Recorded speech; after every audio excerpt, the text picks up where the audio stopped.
You've noticed the tear marks in here. That's not because somebody touched it. It's because this scroll came from Poland. And they use Haftorahs like this in elementary schools to teach little boys and girls, Jewish boys and girls, how to read and write Hebrew. And during the Holocaust, Nazis went into this school. They took out the Haftorah, didn't have the Etzchaim on it. And the first guy took his gun and bayonet and he stabbed the scroll and he tossed it to another guy who caught it on his bayonet, who tossed the scroll, who caught it on his. 6 times this thing was pierced with a bayonet. We don't know. Nobody does. But maybe some little grandmother saw an opportunity and grabbed it, hid it away until such a time it could make its way to Jerusalem, and Mary Ann's son Adam would find it, buy it, and bring it to the Christian Heritage Foundation so that today it could be right here at the Creation Evidence Museum. Incredible journey, an unbelievable story as it goes on. This scroll right here is our Isaiah scroll. Everybody's heard of the greatest discovery of mine in your time since the creation of the earth almost, is the Dead Sea Scrolls. A lot of people will say to me, yeah, but we're just not sure that the Bible is the same as it was back then. Oh, yes, we are.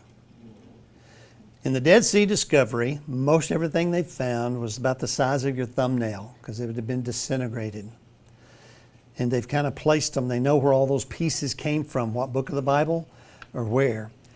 But the one scroll that they found that's almost entirely intact is the book of Isaiah. And if you were to take that 2,700 scroll of Isaiah and unroll it right here on the floor and take my 300-year-old Isaiah and unroll it underneath or on top, you know what you would find? An exact duplicate. Exactly.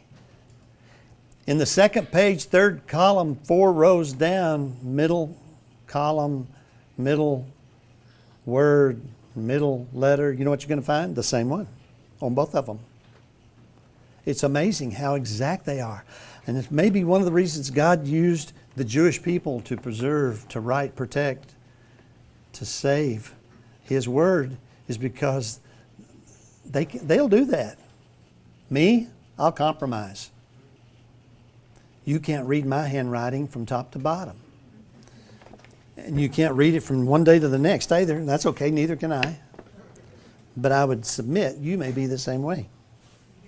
When a scribe writes a scroll, he has to have 2 Levites that stand before him with the scroll that they're going to copy from. Nothing is ever done from memory. And when he writes, he copies from word to word, word to word. What is the first sentence in the Bible?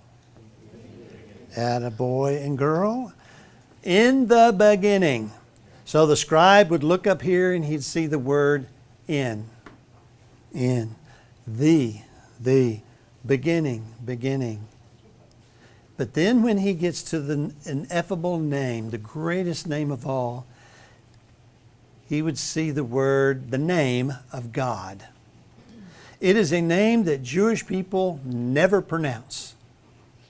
Because you see, only one man, the most respected person in the world, was the high priest. And only one time a year, and only in one place, the Holy of Holies, could he use and call out on the name of God one time. And during the second temple destruction, that name disappeared from being pronounced. And so therefore, nobody knows really how to pronounce it. We think we've got the answer. We see it written. We call it Yahweh. But remember, there's no vowels. It could be Yee-wee, Yo-yo. It could be Yahoo. We don't know. And so without disrespecting too much, it's just never pronounced. Even we, since we deal a lot with Jewish people, and out of respect for them, even though it's not a name, it's a title when we use the word God. and we write it G-D. If you look at your little booklets that you've got, that's the way it'll be written there. It's out of respect for them. In April, and for the third time in the last 6 years, we are invited to Daytona Beach, Florida. And the reason why is because there is the biggest Jewish Heritage Festival on the planet. Last year they had over 10,000 people, or 2 years ago. And this coming April, we'll do it again. We're the only Christians they invite, and because of the scrolls. And they like us because they feel like we're trying to preserve God's Word and that we're honoring Israel by doing this, and that's exactly what we're doing. We're having a good time doing that.